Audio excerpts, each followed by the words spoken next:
Labas, noriu pranešti, kad yra atidaryta video įrašų asmeninių skaitimų registracija. Tie, kas domitės, parašykite man e-mailu mėnuliotaro@gmail.com. Ne komentaruose čia, ne Facebooko žinute, nes asmeninių skaitimų tikrai neregistruosiu per Facebooką.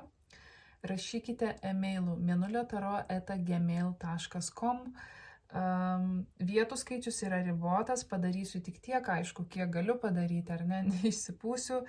Užsakę skaitimą jį gausite per vasario mėnesį.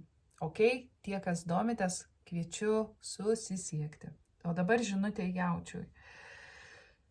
Jaučiai, tai gali būti jūsų energija, tai gali būti kažkieno kito energija.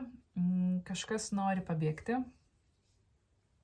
Ir nori pabėgti nuo kažkokios žemos vibracijos energijos. Kai kurie iš jūsų galbūt jūs norite kažką įspėti, jūs norit kažkam pasakyti patarimą arba jūs matot šitą situaciją, kad kažkas turėtų išlaikyti savo nepriklausomybę ir pasitraukti iš kažkokio kontrakto, iš kažkokio santykio.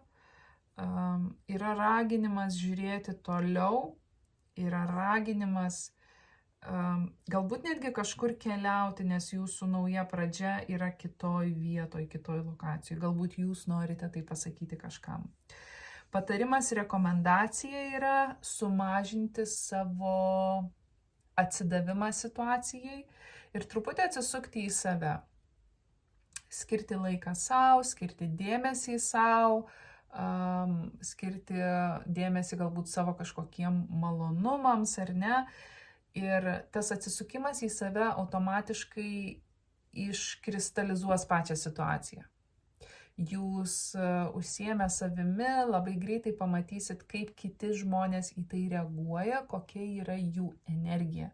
Nes kai jūs labai investavę save į kitą žmogų, į situaciją, aplinkybės, atsistojat visiškai šalia centimetras ar ne nuo kito žmogaus arba nuo situacijos, automatiškai jūs nematysit visos situacijos. Tai norėdami pamatyti situaciją, jūs turit atsitraukti. Ir aš matau, kaip tai gali būti situacija, kur tiesiog yra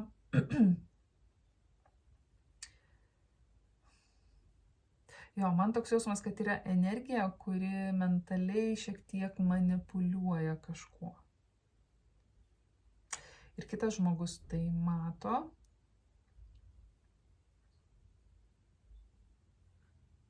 Yra noras išsilaisvinti.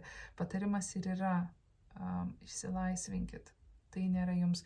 Tai gali būti motiniška figūra, tai gali būti mama, tai gali būti sesuo, tai gali būti žmona. Kažkokia motiniška figūra, kuri jūs sekina, vargina, galbūt yra nuolatiniai kivirčiai ar toksai, kaip aš sakau, smegenų lėsimas, nežinau kaip tai pavadinti. Žodžiu, tikroji pradžia, tai, kas jūs tenkins, tai, kas yra skirta jums, yra ne ten, kur jūs esate dabar. Tai yra pagrindinė žinutė. Ok, tikiuosi, tai buvo kažkam naudinga. Ate.